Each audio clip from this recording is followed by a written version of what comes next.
ವ್ಯಾಪಕ ವಿರೋಧದ ನಡುವೆಯೂ ಆರ್ಎಸ್ಎಸ್ಗೆ ಮೂಗುದಾರ ಹಾಕಿದೆ ರಾಜ್ಯ ಸರ್ಕಾರ. ಸಂಘದ ಹೆಸರೇಳದೆ ಪರೋಕ್ಷವಾಗಿ ಬಿಗ್ ಶಾಕ್ ಅನ್ನು ಕೊಟ್ಟಿದೆ ರಾಜ್ಯ ಕಾಂಗ್ರೆಸ್ ಸರ್ಕಾರ. ಸರ್ಕಾರಿ ಸ್ಥಳಗಳಲ್ಲಿ ಕಾರ್ಯಕ್ರಮಕ್ಕೆ ಪೂರ್ವಾನುಮತಿ ಪಡೆಯುವುದು ಕಡ್ಡಾಯ.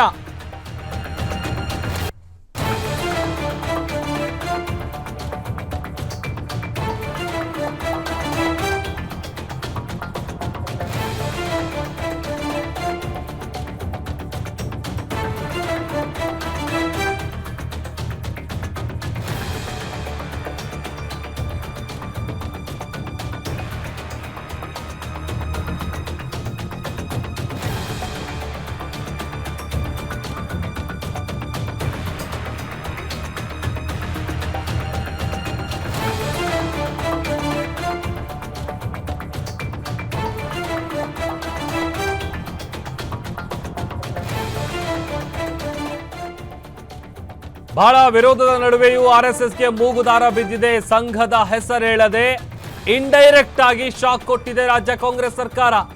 ಸರ್ಕಾರಿ ಸ್ಥಳಗಳಲ್ಲಿ ಕಾರ್ಯಕ್ರಮಕ್ಕೆ ಪೂರ್ವಾನುಮತಿ ಕಡ್ಡಾಯಗೊಳಿಸಲಾಗಿದೆ.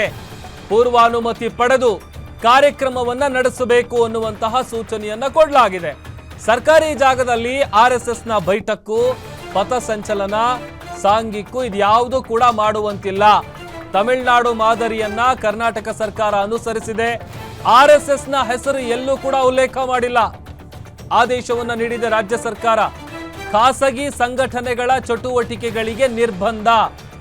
ಆದೇಶದಲ್ಲಿ ಕೇವಲ ಖಾಸಗಿ ಸಂಘಟನೆ ಆ ಒಂದು ಪದವನ್ನ ಬಳಸೋದ್ರ ಮೂಲಕ ಪರೋಕ್ಷವಾಗಿ ಇಂಡೈರೆಕ್ಟ್ ಆಗಿ ಆರ್ಎಸ್ಎಸ್ಗೆ ರಾಜ್ಯ ಸರ್ಕಾರ ಮೂಗುದಾರ ಹಾಕಿದೆ. ಸರ್ಕಾರಿ ಸ್ಥಳಗಳಲ್ಲಿ ಆರ್ಎಸ್ಎಸ್ ಚಟುವಟಿಕೆಗಳಿಗೆ ನಿರ್ಬಂಧ ಹಾಕುವಂತೆ ಅಕ್ಟೋಬರ್ 4ನೇ ತಾರೀಕು ಮುಖ್ಯಮಂತ್ರಿಗಳಿಗೆ ಪ್ರಿಯಾಂಕ್ ಖರ್ಗೆ ಅವರು ಪತ್ರ ಬರೆದಿರ್ತಾರೆ. ಅದು ತೀವ್ರ ಸ್ವರೂಪ ಪಡ್ಕೊಂಡಿತ್ತು. ಬಿಜೆಪಿ ಮತ್ತು ಹಿಂದೂ ಸಂಘಟನೆಗಳ ಕೆಂಗಣ್ಣಿಗೂ ಕೂಡ ಗುರಿಯಾಗಿತ್ತು.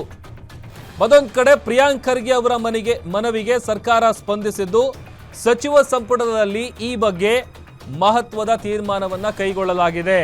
ಆ ಮೂಲಕ ಪರೋಕ್ಷವಾಗಿ ಆರ್ಎಸ್ಎಸ್ ಕಾರ್ಯ ಚಟುವಟಿಕೆಗಳಿಗೆ ಬ್ರೇಕ್ ಅನ್ನ ಹಾಕಿದೆ ರಾಜ್ಯ ಕಾಂಗ್ರೆಸ್ ಸರ್ಕಾರ. ಹಿಂದೆ 2013ರಲ್ಲೂ ಕೂಡ ಇದೇ ತರದ ಒಂದು ಬಿಜೆಪಿ ಅವಧಿಯಲ್ಲಿ ಆದೇಶ ಹೊರಬಿದ್ದಿತ್ತು. ಅದನ್ನು ಕೂಡ ಮುಖ್ಯಮಂತ್ರಿಗಳ ಗಮನಕ್ಕೆ ತರುವಂತ ಕೆಲಸ ಆಯಿತು ಇವತ್ತಿನ ಕ್ಯಾಬಿನೆಟ್ ಮೀಟಿಂಗ್ನಲ್ಲಿ. ಆಮೇಲೆ ಎಲ್ಲೋ ಒಂದು ಕಡೆ ಸಿಎಂ ಸಿದ್ದರಾಮಯ್ಯ ಅವರು ಪರೋಕ್ಷವಾಗಿ ಸುಳಿವನ್ನ ಕೊಟ್ಟಿದ್ರು ಆರ್ಎಸ್ಎಸ್ಗೆ ಮೂಗುದಾರ ಹಾಕುವಂತ ವಿಚಾರಕ್ಕೆ ಸಂಬಂಧಪಟ್ಟಂತೆ. ಪ್ರಿಯಾಂಕ್ ಖರ್ಗೆ ಅವರು ಕೇಳಿರೋದ್ರಲ್ಲಿ ಏನು ತಪ್ಪಿಲ್ಲ. ಆಮೇಲೆ ತಮಿಳುನಾಡಲ್ಲಿ ಯಾವ ರೀತಿ ಅವರು ನಿರ್ಬಂಧ ವಿಧಿಸಿದ್ದಾರೆ ಅದರ ಮಾದರಿಯನ್ನು ನಾವು ತರಿಸ್ಕೊಳ್ತೀವಿ, ಅಲ್ಲಿ ಹೇಗೆ ಮಾಡಿದ್ದಾರೆ ಇಲ್ಲೂ ಕೂಡ ಅದಕ್ಕೆ ಕಾನೂನಲ್ಲಿ ಅವಕಾಶ ಇದೆಯಾ ನೋಡ್ತೀವಿ ಅಂತೇಳಿ ಗ್ಯಾರಂಟಿ ನ್ಯೂಸ್ ಜೊತೆ ಮಾತನಾಡುವಂಥ ಸಂದರ್ಭದಲ್ಲಿ ಪ್ರತಿಕ್ರಿಯೆ ಕೊಟ್ಟಿದ್ರು ಸಿಎಂ ಸಿದ್ದರಾಮಯ್ಯ ಅವರು. ಹಾಗಾಗಿ ಇವತ್ತಿನ ಕ್ಯಾಬಿನೆಟ್ ಮೀಟಿಂಗ್ನಲ್ಲಿ ಈ ವಿಚಾರದ ಸಂಬಂಧಪಟ್ಟಂತೆ ಗಂಭೀರವಾದಂಥ ಚರ್ಚೆ ಆಯಿತು. ಆ ಎಲ್ಲ ಚರ್ಚೆ ಆದ ನಂತರದಲ್ಲಿ ಸಂಘದ ಹೆಸರೇಳದೆ ಪರೋಕ್ಷವಾಗಿ ಆರ್ಎಸ್ಎಸ್ಗೆ ಬಿಗ್ ಶಾಕ್ ಅನ್ನು ಕೊಟ್ಟಿದೆ ರಾಜ್ಯ ಕಾಂಗ್ರೆಸ್ ಸರ್ಕಾರ. 100 ವರ್ಷಗಳನ್ನು ಪೂರೈಸಿದೆ ಆರ್ಎಸ್ಎಸ್. ಅದಕ್ಕೆ ಸಂಬಂಧಪಟ್ಟಂತ ಬೇರೆ ಬೇರೆ ಭಾಗದಲ್ಲಿ, ಬೇರೆ ಬೇರೆ ಊರುಗಳಲ್ಲಿ, ಜಿಲ್ಲೆಗಳಲ್ಲಿ ಪಥಸಂಚಲನಗಳು ನಡೆದಿತ್ತು. ಇದರ ಬೆನ್ನಲ್ಲೇನೆ ವ್ಯಾಪಕ ವಿರೋಧಗಳು ಕೂಡ ವ್ಯಕ್ತವಾಗ್ತಾ ಇತ್ತು. ಒಂದು ಕಡೆ ವಿಪಕ್ಷಗಳು ಸರ್ಕಾರದ ವಿರುದ್ಧ ಮುಗಿಬಿದ್ದಿದ್ವು, ಅದು ಹೆಂಗೆ ಮಾಡ್ತೀರಾ ಮಾಡಿ ನೋಡೋಣ ಅಂತ. ಬಟ್ ಈಗ ಮುಂದೆ ಇರುವಂಥ ಕುತೂಹಲ ಏನು ಅಂತಂದರೆ, ರಾಜ್ಯ ಸರ್ಕಾರ ಕೈಗೊಂಡಿರುವಂತಹ ಈ ಮಹತ್ವದ ನಿರ್ಧಾರವನ್ನು ವಿಪಕ್ಷ, ಅದರಲ್ಲೂ ಬಿಜೆಪಿ ಹೇಗೆ ಇದನ್ನ ತಗೊಳುತ್ತೆ. ಯಾಕಂತಂದರೆ ಎಲ್ಲೂ ಕೂಡ ಅಲ್ಲಿ ಆರ್ಎಸ್ಎಸ್ ಅನ್ನುವಂಥ ಪದವನ್ನು ಬಳಸಿಲ್ಲ.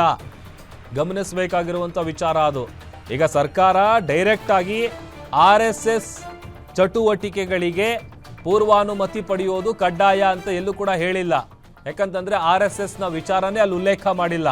ಖಾಸಗಿ ಸಂಘಟನೆ ಅನ್ನುವಂಥ ವಿಚಾರವನ್ನ ಹೇಳಲಾಗಿದೆ. ಹಾಗಾಗಿ ಬಿಜೆಪಿ ಇದನ್ನು ಹೇಗೆ ತಗೊಳ್ತಾರೆ, ಬಿಜೆಪಿಯ ನಾಯಕರು ಇದನ್ನು ಹೇಗೆ ವಿಶ್ಲೇಷಣೆ ಮಾಡ್ತಾರೆ, ಹೇಗೆ ಪ್ರತಿಕ್ರಿಯೆ ಕೊಡ್ತಾರೆ ಅದಕ್ಕೆ ಸಂಬಂಧಪಟ್ಟಂತೆ ಟಾಕ್ ವಾರ್ ಎಲ್ಲಿಗೆ ಬಂದು ನಿಲ್ಲುತ್ತೆ.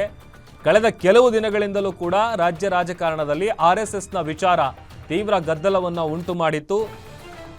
ಏನು ಸಾಧನೆ ಮಾಡಿದ್ದಾರೆ, ರಾಜ್ಯಕ್ಕೆ ದೇಶಕ್ಕೆ ಏನು ಕೊಟ್ಟಿದ್ದಾರೆ ಆರ್ಎಸ್ಎಸ್ನವರು ಅಂತ ಒಂದು ಕಡೆ ಕಾಂಗ್ರೆಸ್ನವರು ಪ್ರಶ್ನೆ ಮಾಡ್ತಾ ಇದ್ರು. ಮತ್ತೊಂದು ಕಡೆ ಬಿಜೆಪಿಯವರು ಅದು ಹೆಂಗ್ ಬ್ಯಾನ್ ಮಾಡ್ತೀರಾ ಬ್ಯಾನ್ ಮಾಡಿ ನೋಡೋಣ ಅಂತ ಅವರು ಕೂಡ ಸವಾಲು ಹಾಕ್ತಾ ಇದ್ರು. ಈ ಟಾಕ್ ವಾರ್ ಮುಂದೆ ಎಲ್ಲಿವರೆಗೂ ಬಂದು ಮುಟ್ಟುತ್ತೆ ಅನ್ನುವಂಥ ಸದ್ಯ ಇರುವಂಥ ಕುತೂಹಲ. ಸದ್ಯ ಈಗ ಪ್ರಿಯಾಂಕ್ ಖರ್ಗೆ ಅವರು ಮನವಿ ಮಾಡದಂತೆ ಮೊದಲಿಗೆ ಒಂದು ಪತ್ರ ಬರೆದಿದ್ರು, ಅದಾದ್ಮೇಲೆ ಎರಡನೇ ಪತ್ರ ಬರೆದಿದ್ರು. ಎರಡನೇ ಪತ್ರದಲ್ಲಿ ಮೊದಲನೇದು RSSನ ಈ ಚಟುವಟಿಕೆಗಳೇನಿರುತ್ತೆ ಅದಕ್ಕೆ ಬ್ರೇಕ್ ಹಾಕಬೇಕು ಅನ್ನುವಂಥದ್ದು ಮೊದಲನೇ ಪತ್ರದಲ್ಲಿ ಉಲ್ಲೇಖ ಮಾಡಿದಂಥ ವಿಚಾರ. ಎರಡನೇ ಪತ್ರದಲ್ಲಿ ಈ ಥರದ RSSನ ಚಟುವಟಿಕೆಗಳಲ್ಲಿ ಸರ್ಕಾರಿ ಅಧಿಕಾರಿಗಳು, ಸರ್ಕಾರಿ ನೌಕರರು ಇವರೆಲ್ಲ ಭಾಗಿಯಾಗ್ತಾ ಇದ್ದಾರೆ. ಅವರು ಯಾವುದೇ ಕಾರಣಕ್ಕೂ ಆ ಥರದ ಕಾರ್ಯಕ್ರಮಗಳಲ್ಲಿ ತಮ್ಮನ್ನು ತಾವು ತೊಡಗಿಸ್ಕೊಳ್ಬಾರ್ದು, ಅಂಥವರಿಗೆ ಸಂಬಂಧಪಟ್ಟಂತೆ ಒಂದು ಸುತ್ತೋಲೆಯನ್ನು ಹೊರಡಿಸಿ ಅಂತ ಮುಖ್ಯಮಂತ್ರಿಗಳನ್ನ ಭೇಟಿಯಾಗಿ ಪ್ರಿಯಾಂಕ್ ಖರ್ಗೆ ಅವರು ಮನವಿ ಮಾಡ್ಕೊಂಡು ಬಂದಿದ್ರು. ಆ ವಿಚಾರ ಕೂಡ ಇವತ್ತಿನ ಕ್ಯಾಬಿನೆಟ್ನಲ್ಲಿ ಚರ್ಚೆ ಆಗಿದೆ ಅಂತ ಗೊತ್ತಾಗ್ತಾ ಇದೆ.